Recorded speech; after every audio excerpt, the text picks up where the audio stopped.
Nesse vídeo eu vou trazer para vocês uma polêmica envolvendo a remuneração dos CEOs de companhias listadas na Bolsa de Valores, trazer aqui um fato relevante de CSN, um fato relevante de B3, um comunicado ao mercado de Petrobras, um comunicado ao mercado de Banco do Brasil, um comunicado ao mercado de Taesa, trazer aqui os destaques do informativo mensal aqui de BB Seguridade, trazer aqui uma situação, um problema envolvendo Santander, ele pode ser obrigado ali ressarcir prejuízos, inclusive, e também um comunicado ao mercado de Copel. Então vamos ouvir. Salve, salve, investidores! Como é que vocês estão? Sempre lembrando que antes de continuar, você clica no botãozinho vermelho de inscrever-se para ajudar esse canal. Eu também deixo links de livros aqui na descrição, bem como o link da plataforma AGF+, para você fazer o seu teste. Link na descrição e no comentário fixado. Começando aqui pela polêmica envolvendo os salários dos CEOs aqui das companhias listadas em bolsa. O que está acontecendo? Salários de CEO passam de R$1 milhão por mês, alguns chegam até mais de 20 milhões de reais por ano. E por que está tendo toda essa polêmica? Está tendo essa polêmica porque enquanto estamos vivendo um cenário de crise pós-pandêmico, o salário dos CEOs continua crescendo num ritmo muito mais acelerado do que aqueles funcionários que estão ali na empresa. Então, na média, o que nós estamos enxergando? Que no ano de 2020, os salários dos CEOs cresceram 18,9% na média, enquanto dos demais trabalhadores comuns de dentro da companhia cresceu apenas 3,9%. Veja só que maluquice. Muita gente defende não pagamento de dividendos aos acionistas, por outro lado, parece ignorar o seguinte, que dentro da empresa, por exemplo aqui no Bradesco, temos remunerações de quase R$1 bilhão no somatório de todo o alto escalão do banco. Essa quantia aqui é muito significativa. E aí, muita gente diz que não dá para viver de renda com dividendos, mas essas pessoas estão vivendo da renda gerada pela empresa. Uma empresa polêmica aqui é a CVC, cuja remuneração da diretoria está bem acima da média, sendo que a remuneração total aqui da diretoria da CVC soma R$28 milhões,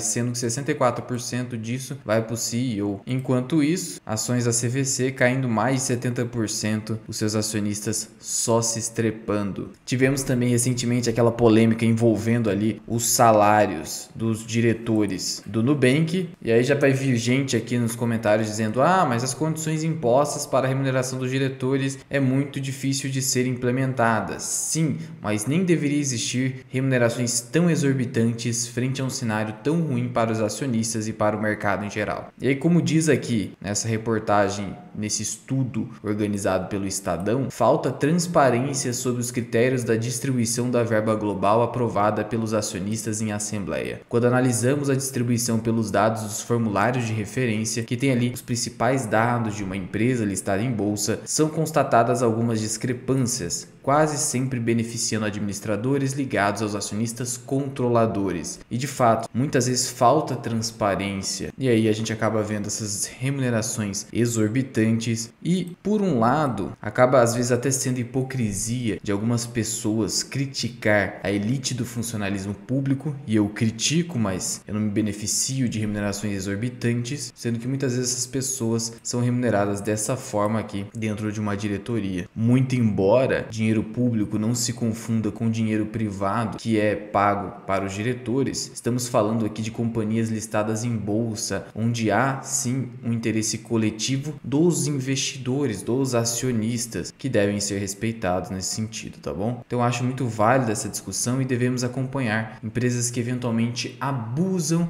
do seu poder de remunerar os seus executivos. Prosseguindo aqui, em relação à CSN, um fato relevante em que a CSN fez a cessão para a CSN Mineração, a CEMIN, dos direitos para aquisição da usina hidrelétrica Quebra-Queixo. Dessa forma, quem assume a posição de comprador ali na relação contratual passa a ser a CEMIN, sendo que a aquisição pela CEMIN da usina hidrelétrica Quebra-Queixo, com uma capacidade instalada de 120 megawatts, tem por objetivo suportar e fortalecer sua estratégia de expansão dos negócios através de investimentos em energia renovável e autoprodução para maior competitividade. Então houve essa cessão aí da compra da Quebra-Queixo para a CEMIN. Agora fará parte da CEMIN, então. Essa essa empresa que será adquirida para auxiliar na expansão dos negócios aqui da Semin. Prosseguindo aqui em relação à B3, fato relevante a respeito da aprovação da sexta emissão de debêntures. Então, a B3 aprovou ali a sexta emissão de debêntures não conversíveis em ações da espécie quirografária para distribuição pública com esforços restritos de colocação. Serão 30 bilhões de reais a títulos de debêntures, prazo de 5 anos com amortizações em duas parcelas iguais em agosto de 2026 e agosto de 2027. Então são pagamentos que serão feitos ali a título de amortização e também terão pagamentos semestrais de juros com base na taxa DI dos depósitos interfinanceiros. Adicionalmente a essa nova emissão, a companhia também aprovou o pré-pagamento das debêntures simples da terceira emissão da companhia, condicionado à emissão e liquidação das debêntures da sexta emissão. As debêntures da terceira emissão haviam sido emitidas em agosto de 2020 ao valor nominal de 3,55 bilhões de reais. Então a companhia fez essa gestão aqui de debêntures, vai emitir aqui a sexta, vai captar esses recursos e pagar a terceira aqui, né? E ela está dizendo que isso aqui faz parte da gestão de passivos da companhia. Prosseguindo aqui em relação à Petrobras, ela trouxe um comunicado ao mercado a respeito das notícias divulgadas na mídia envolvendo ali a respeito dos dividendos de Petrobras. Então a Petrobras confirma que recebeu em 22 de junho de 2022, mês passado ainda, ofício da Secretaria Especial do Tesouro Nacional sobre o pagamento dos dividendos. A companhia esclarece que em sua resposta informou que todas as solicitações presentes no referido ofício da Secretaria do Tesouro já constavam em sua política de remuneração aos acionistas, a política de dividendos, aprovada em 2019 e aprimorada em outubro de 2020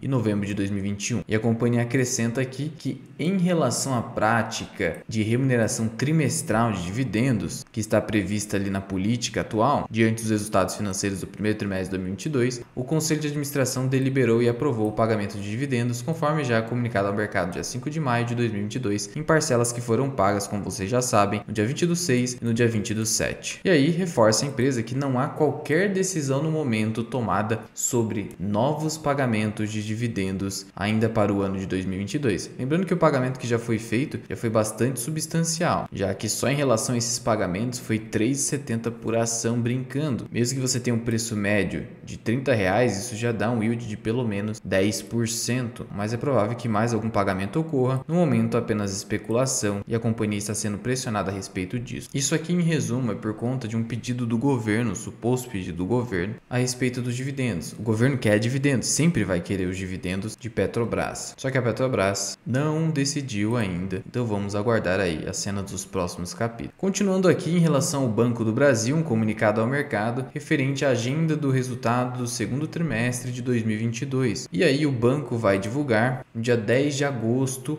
que é uma quarta-feira, após o fechamento do mercado, depois das 6 ali. Entre as 6 e as 9 da noite pode ter ali, mas geralmente é bem próximo das 6, a publicação do Banco do Brasil. Do dia 27 ao dia 10, né, ocorre o período de silêncio. Pessoas vinculadas à companhia não podem comentar a respeito dos seus resultados. E para você acompanhar os comentários a respeito dos resultados que virão, já se inscreve no canal e ativa o sininho que está aí embaixo. E o que esperar desses resultados? Podemos esperar resultados um pouco inferiores, porque é esperada uma maior provisão de devedores duvidosos, não tanto com o Banco do Brasil, mas com outros bancos, mas ainda assim o Banco do Brasil pode ser um pouco impactado por conta do maior índice de inadimplência que é esperado nesse período. De qualquer forma, ainda o banco não divulgou nenhuma revisão para baixo da sua projeção de guidance e precisamos esperar efetivamente a publicação dos resultados. Continuando aqui em relação à Taesa, um comunicado ao mercado, em que ela comunica aos acionistas e ao mercado em geral a participação do senhor Cristiano Prado Grangueiro, que é o head de relações com investidores da Taesa, no evento online ali, Trade Live, promovido pela Trademap, onde serão abordados nesse evento a estratégia e modelo de negócio da Taesa, histórico da empresa, resultados e desempenho operacional muito importante, oportunidade de crescimento e situação financeira da empresa também muito importante, que isso é algo um pouco em dúvida entre os investidores na atualidade. O evento vai ser no dia 26 de julho, data de publicação desse vídeo, às 19 horas, horário de de Brasília, tentarei acompanhar e quiçá talvez eu até assista com vocês aqui no canal. Não tô prometendo nada, mas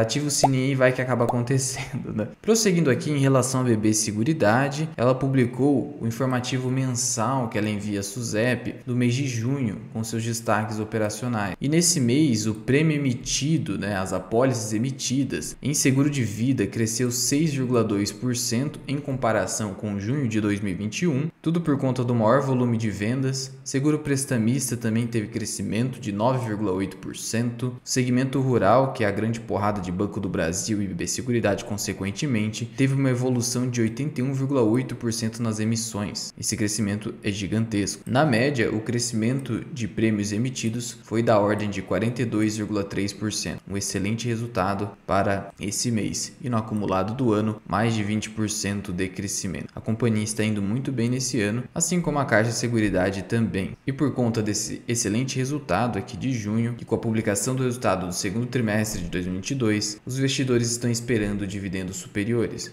o que é bem provável que acabe acontecendo, afinal a companhia tem um payout elevado, quanto maior os seus resultados, maior será o seu dividendo. Contudo, lembre-se que a companhia se valorizou mais de 30% nos últimos 12 meses. Isso significa o quê? Que o dividend yield fica baixo, mesmo que a companhia aumente ali o seu dividendo. Por ser ali uma seguradora, ela distribui um payout gigante, a quase totalidade dos seus resultados ali, e o Banco do Brasil se beneficia sobremaneira disso, afinal tem mais de 60% da BB Seguridade, até por isso que na minha visão não faz sentido ter BB Seguridade, mas sim o Banco do Brasil, que tem o desconto de holding, é uma empresa hoje mais descontada e ainda tem um portfólio superior aí, porque BB Seguridade ainda você fica exposto tanto em seguros quanto no setor bancário. É a minha visão pessoal, nada contra também com quem investe em BB Seguridade. Mas eu já fiz uma comparação entre BB Seguridade e Caixa Seguridade aqui no canal. Vou deixar aqui no card para você verificar qual das duas ali está no melhor momento atualmente, de preço principalmente. Sendo que hoje, em relação a BB Seguridade, a gente tem uma projeção de dividendos de 2,7 por ação. Em termos de cotação atual, 2,7 já dá um yield de 7,3%. A companhia ali fez um pagamento de 92 centavos, então é esperado que ela pague mais de R$1 nesse próximo pagamento.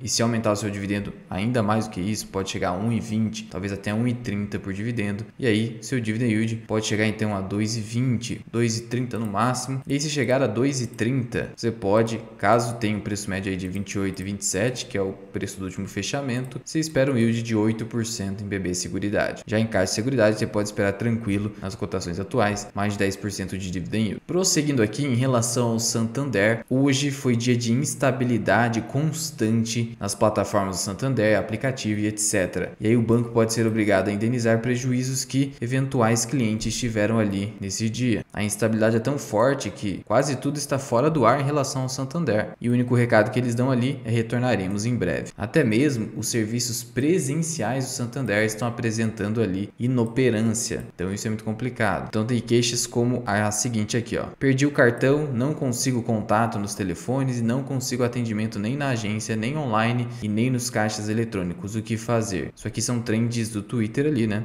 E aí o Santander declara, né, que os serviços afetados pela instabilidade sistêmica ocorrida nesta segunda-feira, dia 25, estão sendo restabelecidos gradualmente. O banco lamenta profundamente os transtornos aos clientes, que serão ressarcidos por eventuais cobranças motivadas pela indisponibilidade. Então, por exemplo, às vezes você tinha que pagar uma conta pelo Santander e aí acabou não conseguindo pagar por conta dessa instabilidade. Gerou juros e multa. Esses encargos moratórios, quem vai ter que suportar? O Santander, afinal ele causou essa situação de atraso em pagamento. Lembrando que o Santander foi condenado recentemente em segunda instância a pagar 275 milhões de reais ali numa ação civil pública do Ministério Público do Trabalho em razão de assédio, né, dos funcionários do banco, que foram obrigados a cumprir metas abusivas. E no último vídeo que eu fiz a respeito disso no canal, eu vi em vários comentários o pessoal dizendo que isso continua e que é muito comum e que sabem de vários relatos. Por isso fico cauteloso com o banco, não vou sair vendendo minha posição, até porque é muito pequena, mas também não me sinto muito confortável em ficar investindo em um banco que comprovadamente não trata bem os seus colaboradores. Por enquanto fico observando, não vou fazer nenhuma aquisição de Santander, até porque na minha visão tem outras oportunidades melhores melhores ali por enquanto. Por isso coloco o Santander hoje ali no stand-by, apenas para eu ficar observando. Se tiver uma grande queda, maior que essa aqui, inclusive do último ano de 28% nas ações ordinárias aqui, contra uma queda de 20% do Ibov, então tem uma distorção ali. Se cair mais de 30%, talvez eu comece a olhar pela oportunidade, né? O risco de se investir em um negócio está bem relacionado ao seu preço, como diz Howard Marks. Então, se cair mais de 30%, 35%, quiçá 40%, aí fica até difícil de não colocar dinheiro diante do preço. Óbvio que eu não estou fazendo nenhuma recomendação aqui. E finalizando aqui com a Copel, o comunicado ao mercado, em que o mercado fio da Copel Distribuição, que é justamente ali o core da Copel, né, cresce 1,7% no segundo trimestre e 3,8% no acumulado do ano. E a gente vê como o mercado de distribuição da Copel tem crescido a cada trimestre. E a companhia, por outro lado, em reforço, na verdade, tem se inovado tecnologicamente cada vez mais. Então, como eu antecipei para vocês, todo o mercado a fio aqui de distribuição, que é composto pelo mercado cativo, pelo suprimento a concessionárias e permissionárias dentro do estado e pela totalidade dos consumidores livres, apresentou um crescimento de 1,7% em relação ao mesmo trimestre do ano passado e no acumulado do ano 3,8%. Então espere aí um bom resultado de Copel. E aqui, ó, esse gráfico detalha bem o consumo, o volume de consumo aqui de energia em relação a Copel, e a gente vê dentro aqui do mercado total que o segmento residencial é 25%, a representação dele, comercial 19% e o industrial, que é o forte, né, 40%. Sendo que em relação ao mercado cativo é diferente, né? O residencial domina, que é o mercado cativo, né, daqueles consumidores que, entre aspas, não tem a opção a não ser utilizar da Copel. Em relação ao volume de energia vendida da Copel Geração e Transmissão, houve um aumento de 5,2%. Em relação a parques eólicos, o aumento foi de 27,1%, muito bom. Sendo então que o total consolidado de Copel, consolidado envolvendo todas as suas operações, distribuição, geração e transmissão, envolvendo até os complexos eólicos e também Copel Mercado Livre, teve um aumento, um crescimento de 5,3% em relação ao mesmo período do ano passado. Por isso, Copel, na minha visão, é a empresa para se manter em carteira. Eu mantenho as minhas ações. Não estou fazendo recomendação de compra nem de venda, mas eu não irei vender. Talvez até compre mais. Só não estou comprando Copel porque eu estou fazendo compras ali sucessivas. De Alupar, que na minha visão estão no melhor preço, porque Copel acabou subindo bastante, né? Nos 12 meses. As ações ordinárias de Copel subiram